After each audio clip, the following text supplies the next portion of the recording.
모시고 안녕하십니까.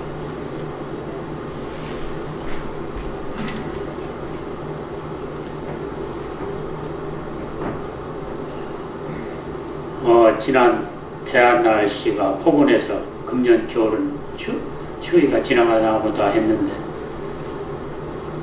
혹독한 럼동설한이 거의 일주일째 지금 계속되고 있습니다. 새로운 희망으로 한 해를 맞은 지도 어느덧 한 달 가까이 되어가는 것 같습니다.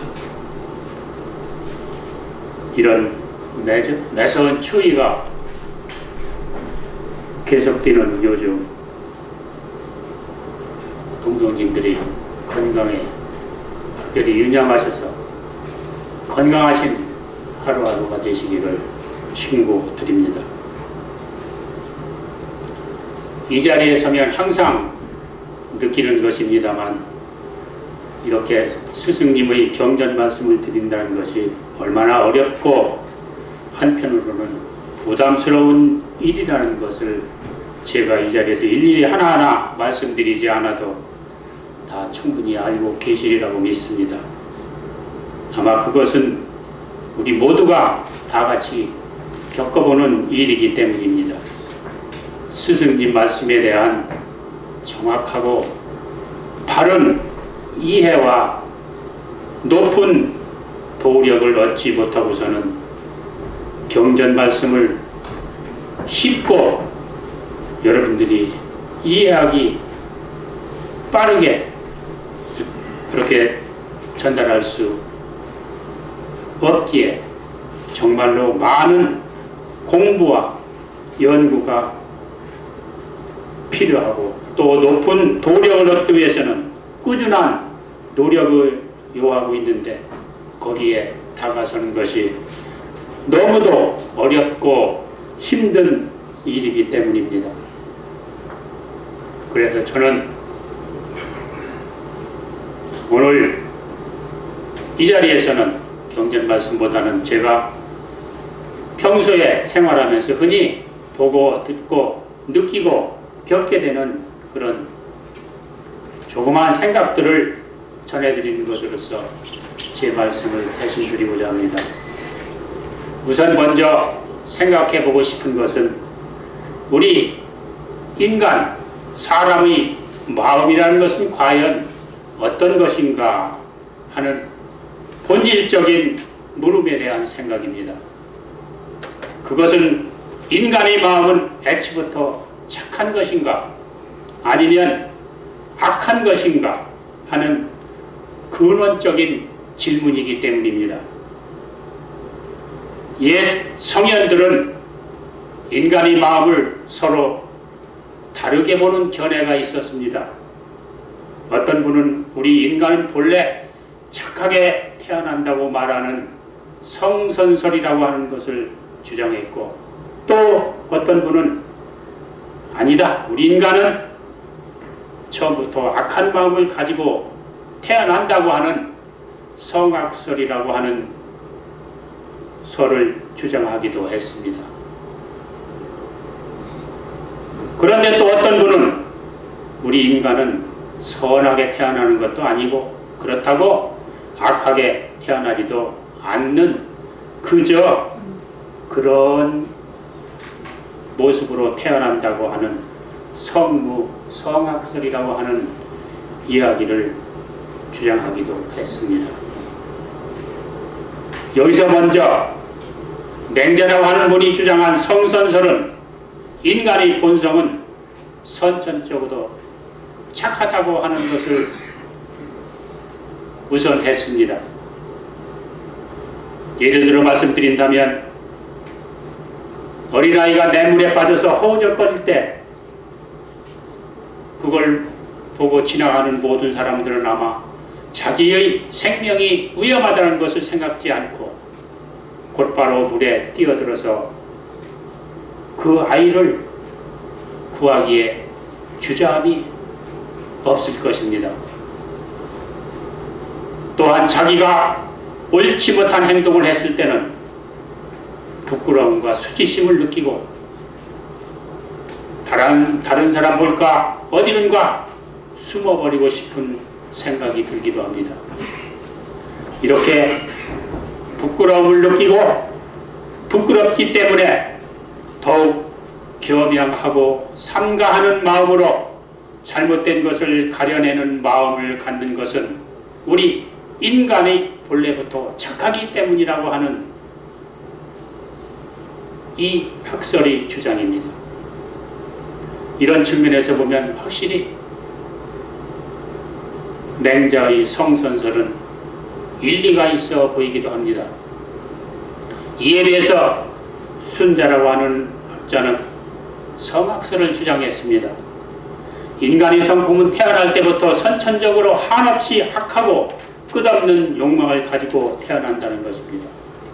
그래서 만약 이것을 그대로 둔다면 자기 스스로는 물론 이 사회 전체가 혼란스러워지고 또 많은 사람에게 해악을 끼치기 때문에 후천적인 교양과 예의로서 인간 본래 마음을 바로잡아줘야 한다고 얘기하고 있습니다.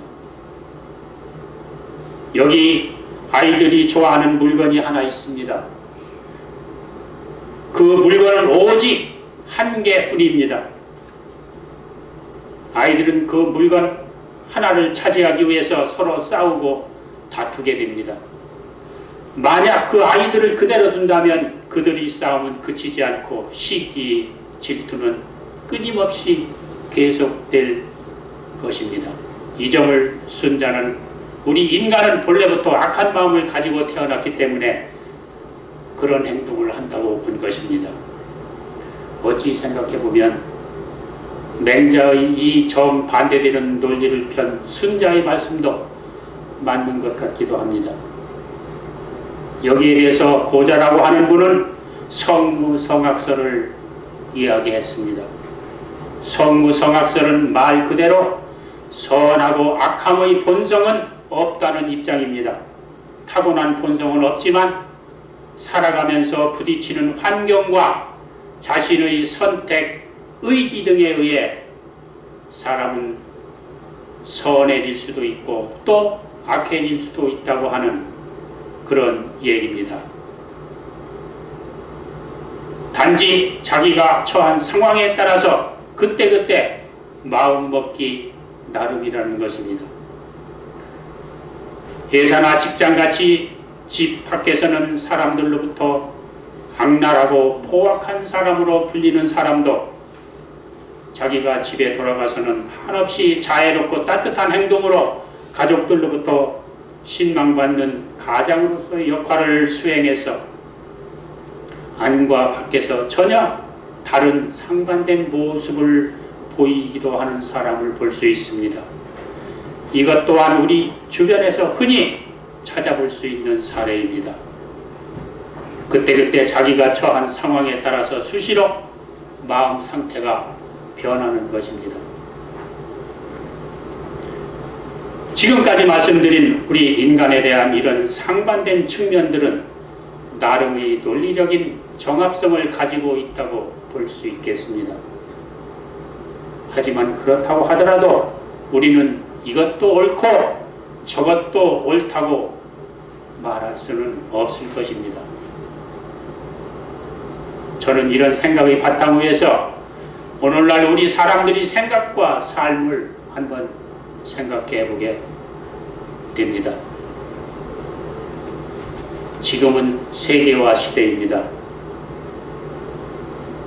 지구라고 하는 이 행성에 모여 살고 있는 모든 사람들이 마치 한 집안이나 한 마을, 한 장소에 모여 살고 있는 그런 느낌이 들 정도로 한 가족 같은 그런 세상이 되었습니다.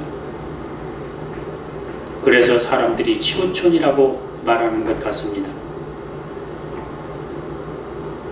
이제 바로 열 이틀 후면 바로 다가오는 2월 9일 우리는 평창에서 세계인의 축제를 보게 됩니다.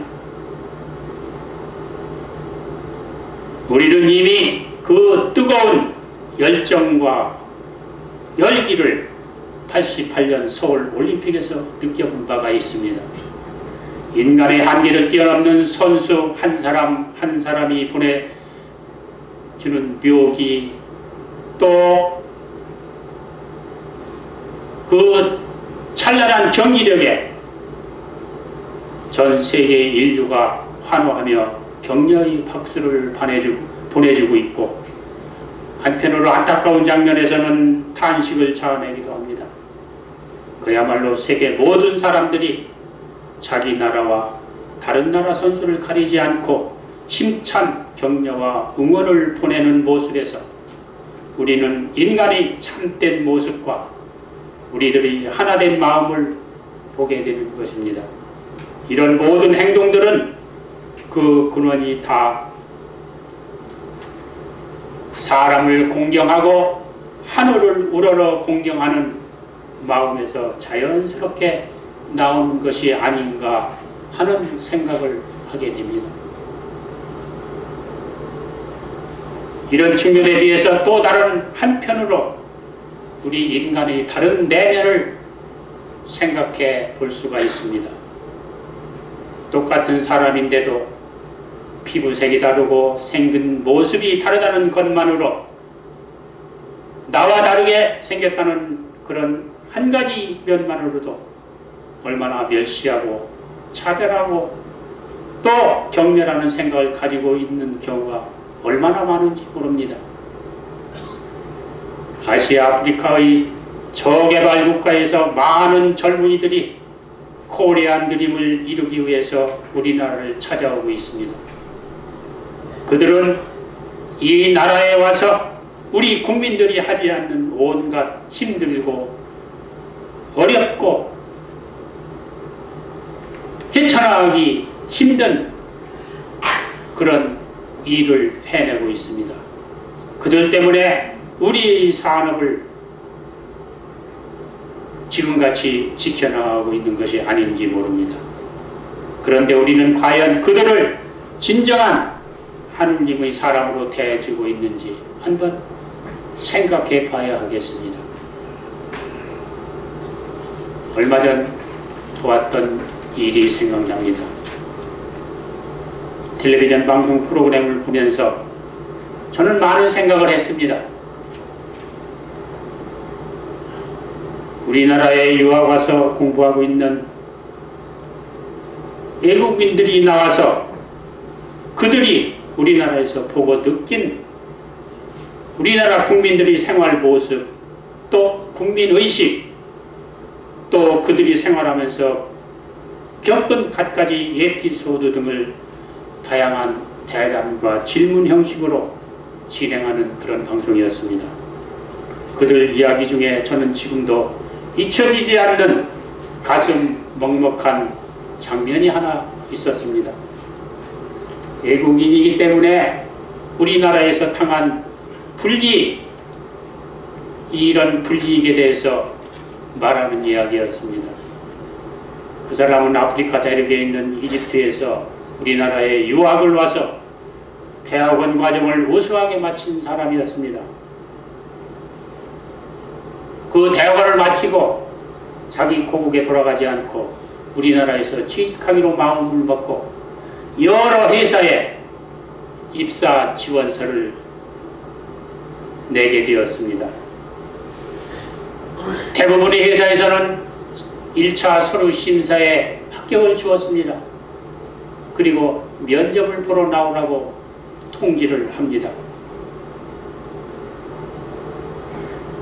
면접을 보러 나가서 자기 생각, 또 우리나라의 직장에서 겪어나갈 그런 일들을 소상히 이야기하면 한결같이 돌아오는 대답은, 아, 당신은 참 성적도 좋고 모든 면에서 나무랄 것이 없습니다. 그러나 한 가지, 외모가 우리와 달라서 우리 회사에 찾아오는 손님들에게 이질감을 줄 수가 있습니다. 그래서 안타깝지만 채용이 어렵습니다. 이렇게 거절을 당했다고 하는 얘기를 하면서 피부색과 얼굴 모습이 다른 것이 왜 채용의 결격 사유가 되는지 자기는 도저히 이해가 안 된다며 두 눈에 눈물을 글썽이던 모습을 보고 가슴이 저려온 적이 있었습니다. 지금 우리는 더 이상 단일 민족이 아닙니다. 현재 외국인과 가정을 이루고 살아가는 다문화 가족이 얼마나 많습니까? 이 분야를 연구하고 있는 어느 학자는 아마도 20년, 30년 후에는 우리나라의 다문화 가정 출신 자녀들이 우리나라 전체 인구의 30%를 넘길 것이라고 하는 예측을 하고 있습니다. 그 나라 문화를 이해해야 한다는 것은 그 사람을 이해하는 것이기 때문에 서로 우리 인간이 함께 살아간다는 것은 서로를 이해하고 소통하면서 같이 살아가는 것이라고 볼 수 있습니다. 그러나 서로를 이해하고 소통하는 길이 막히고 소통이 되지 않을 때 모든 불행은 바로 여기서부터 시작되는 것입니다. 이런 비극적인 소식도 있습니다. 한국으로 시집온 어느 외국인 여성이 남편의 의붓 시아버지에게 성폭행을 당하고 시달려서 참을 수 없어서 경찰에 도움을 요청하였습니다. 당연히 그 시아버지는 구속이 되었고 구속된 시아버지에 대한 안갚음으로 시어머니와 남편의 보복이 시작되었습니다. 시집 오기 전에 이미 태어난 아기가 있었다는 사실을 속이고 결혼했다는 것을 안 남편이 이번에는 결혼 무효 소송을 제기하게 되었습니다. 여기에 패함으로써 그녀는 결국 자기 나라 친정으로 돌아가야만 했다는 기막힌 사연의 이야기입니다. 그녀가 남편을 속인 것은 아닙니다. 그녀는 이미 결혼하기 전 이 남편과 맞선 볼 때 자기가 13살 때 이웃집에 놀러와서 친구에게 성폭행을 당해 아이를 임신해서 출산을 해서 자기가 키웠다고 하는 사실을 중개업자에게 알렸습니다. 이런 사실이 있습니다. 그래도 좋다고 하면 저는 시집 가겠습니다. 이렇게 알렸습니다. 그러나 돈이 먼 중개업자는 중개 수수료를 생각한 중개업자는 그 사실을 숨긴 것입니다.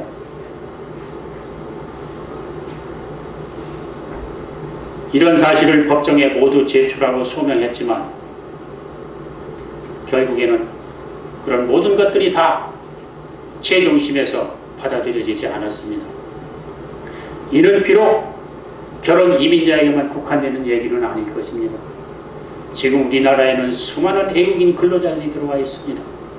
이들 중에는 공장에서 일하다 죽은 사람도 있고 임금을 제대로 받지 못하고 부당한 착취와 억울한 일에 시달리는 사람들도 있고 일하다 부상당했지만 제대로 치료받지도 못하고 보상도 못 받아서 마음 아파하며 절망하고 괴로워하는 이들이 참으로 많다고 합니다. 불과 50년, 60년 전에도 우리도 그들과 같이 똑같이 못 살던 시절이 있었습니다. 많은 우리 젊은이들이 선진국이라고 하는 나라에 가서 돈을 벌어야 했던 그런 시절입니다. 그때 우리가 겪었던 똑같은 아픔을 지금 이들도 우리나라에서 겪고 있구나 하는 연민의 정이 있다면 우리는 결코 그들에게 함부로 막 대할 수는 없을 것입니다. 어디 그뿐이겠습니까? 지금 우리나라 곳곳에서 일어나고 있는 수많은 사건들이 있지 않습니까? 일일이 다 열거할 수도 없습니다. 매일같이 일어나는 수많은 사람들의 자살 사건이나 인간 이하의 부당한 대우를 받으며 살아가는 사람들의 사례에서 우리는 오늘날 인간 생명을 경시하는 현상이 얼마나 넓게 만연되어 있는가 하는 사실을 뼈저리게 느낄 수 있습니다. 이런 일이 일어나는 원인은 여러 가지 있겠습니다마는 단 한 가지 피할 수 없는 분명한 사실은 하늘이 무섭다고 하는 것을 알지 못하고 하늘이 두렵다는 것을 깨닫지 못하는 마음, 즉 경외지심이라고 하는 이런 마음이 없는 데서 비롯되었다고 생각하는 것입니다.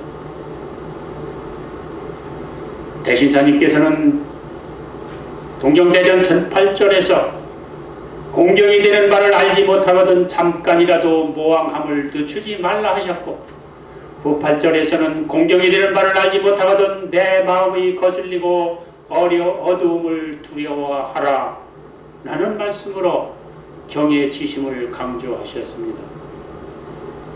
이렇게 보면 인간의 모든 일은 마음에서부터 시작되고 있는데, 좋은 일도 마음에서 나오고 나쁜 일도 마음에서 나오는 것입니다.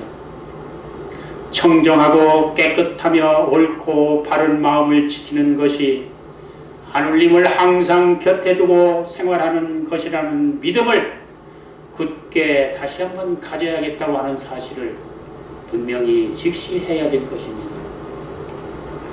천가지 만가지 일이 모두 생각하고 헤아리는 데서 생겨난다는 의암 선사님의 가르침을 내 몸 안에 품고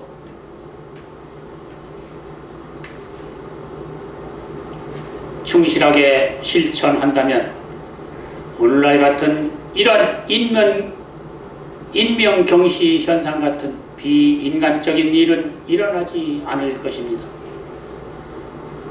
모든 분들이 의암 성사님의 이 같은 말씀을 삶의 지표로 삼고 실천할 때 우리가 살고 있는 이 세상은 온갖 악행과 환란, 혼란스러움이 없어지고 진리를 지키며 바르게 살 수 있는 밝은 세상이 오게 되리라고 하는 사실을 믿어 의심하지 않는 것입니다. 지금 세상 사람들은 당장 내 눈앞에 보이는 환경 오염에 대해서만 심각하게 받아들이고 그 해결책의 모색을 위해서 동분서주하고 있습니다. 그러나 사실 환경 오염보다도 더 시급한 근본적인 문제는 바로 우리 마음속 오염이 더 심각하게 썩어가고 있다는 사실을 똑바로 보아야 할 것입니다. 마음은 본래 비어 있어서 물건에 응하여도 자취가 없고 부지불식간에 빼앗기기 쉽기 때문입니다. 그래서 가장 먼저 생각해보고 싶은 것은 세상 모든 사람들이 바로 지금 이 순간 천심인 하느님 마음으로 돌아가야 한다고 하는 것입니다. 마음이 순수하고 깨끗한 사람을 가리킬 때 저 사람 법이 없어도 산다. 세상에 저런 사람들만 있으면 무슨 법과 규율이 필요할까? 이렇게 말하기도 합니다. 저 사람은 어린아이같이 영혼이 순수한 사람이다. 또 이런 말로 평하기도 합니다. 혹자는 이런 말을 듣는 사람에게 어리석고 세상 물정 모르는 한심한 사람이라고 말할지도 모릅니다. 하지만 저는 그렇게 생각하고 싶지 않습니다. 이런 말을 듣고 사는 사람이야말로 인간 본연의 순수함에서 오는 타고난 천심을 지닌 사람이 아니겠습니까? 욕심과 감정, 아집과 편견으로 가득 찬 물정신과 습관화된 마음으로는 아무리 발버둥 쳐도 천심으로 돌아갈 수 없을 것입니다. 오직 하느님 마음을 찾고 하느님 마음을 지켜야만 하느님 마음을 찾아갈 수 있다고 하는 사실입니다. 신사님께서는 이와 같은 천심에 오를 수 있는 길을 발견하시고 우리들에게 그 길로 갈 수 있도록 인도하고 또 그 길을 제시하고 계십니다. 하늘님 마음이 되면 자연이 한 마음 한 뜻이 되고 하늘님 마음이 되면 천이나 만이나 모두가 하나가 된다고 하셨습니다. 그것은 하늘님 마음은 오직 하나이기 때문입니다. 하나가 되기 위한 사랑과 화합은 결코 말이나 글로 외쳐서 되는 것이 아닙니다. 오로지 전심으로 돌아가야만 할 것입니다. 우리가 갈망하고 추구하는 모든 일이 그때서야 이루어질 것입니다. 주문을 외우고 전심을 잃지 않도록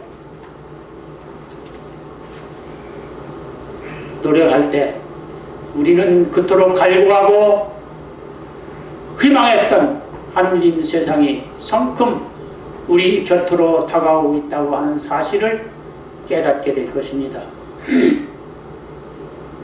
사람이 마음에 어찌 두 가지 뿌리가 있으리요 다만 마음은 하나이지만 그 씀에 있어 하나는 천심이고 다른 하나는 천심이 아닌 인심이니 비유하건대 같은 뿌리로되 그 씀에 의하여 선악이 생기고 이해가 다름과 같이 같은 마음이로되 마음이 이치에 합하여 마음이 화하고 기운이 화하게 되면 하늘님 마음을 거느리게 되고 마음이 감정에 흐르면 마음이 너그럽지 못하고 좁아 몹시 군색하여 모든 악한 행위가 여기서 생기는 것이니라 라고 하신 말씀은 바로 항상 선한 마음을 쓰는 것이 천심으로 돌아가는 지름길임을 우리에게 일깨워 주신 말씀입니다. 이제 말씀을 맺고자 합니다.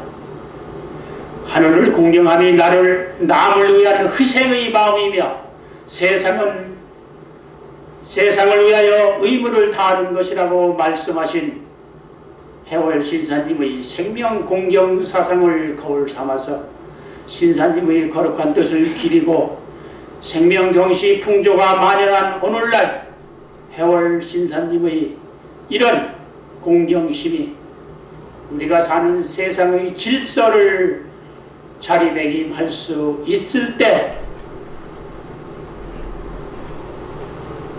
세상은 더욱 밝게 변하게 될 것입니다.